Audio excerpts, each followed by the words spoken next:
l'idée de départ, ça vient de la situation professionnelle actuelle. Je vais travailler à distance avec une boîte qui se trouve à Lyon. Et je me disais que c'était toujours un peu chiant en fait de communiquer par écran, que si jamais mes collègues ils sont pas là ou ils sont pas sur la bonne fenêtre, ils voient pas que j'essaye de leur dire quelque chose.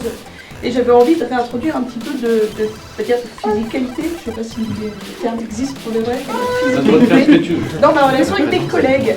Et donc je voulais essayer de voir si c'est possible de faire un objet qui me permette moi de faire par exemple un mouvement de main et que ce mouvement-là, de main-là, puisse être reproduit de façon physique dans les open space à Lyon de mes collègues. Voilà, et donc pour la mise en œuvre, je ne peux pas laisser parler mes petits collègues qui vont vous en dire bien plus que moi.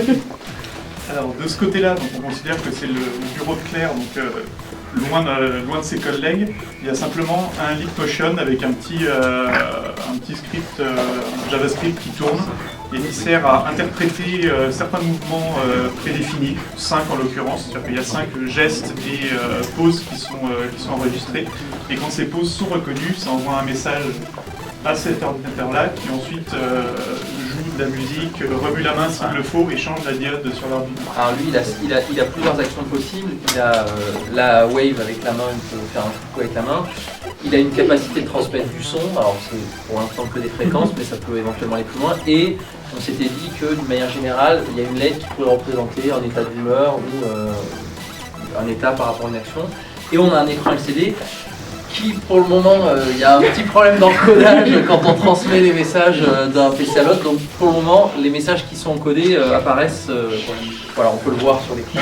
C'est pas la peine de trop. Mais c'est un peu la catastrophe pour le moment. Bon, il y a donc un vrai problème d'encodage sur les messages qui sont envoyés. Focalise pas sur le problème. Voilà.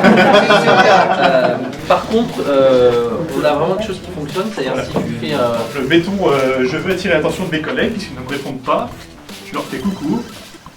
Alors, ça va marcher, voilà. Ça marche. Donc la main tourne, la lettre change de couleur, il y a un message qui apparaît. Voilà. Je peux également leur dire que j'ai réussi un projet, ou que tout va bien. Voilà. Et je peux également ennuyer mes collègues. Alors,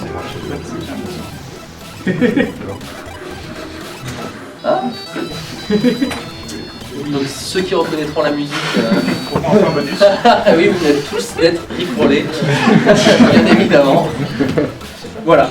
Après, en soi, les commandes, elles sont un peu infinies. Je peux dire que je m'impatiente. Ah oui, voilà, avec la LED.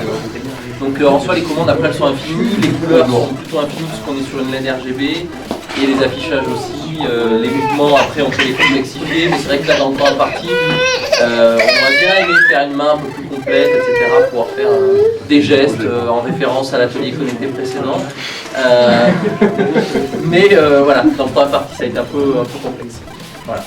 Ok, super, merci. Merci, bravo. Bravo.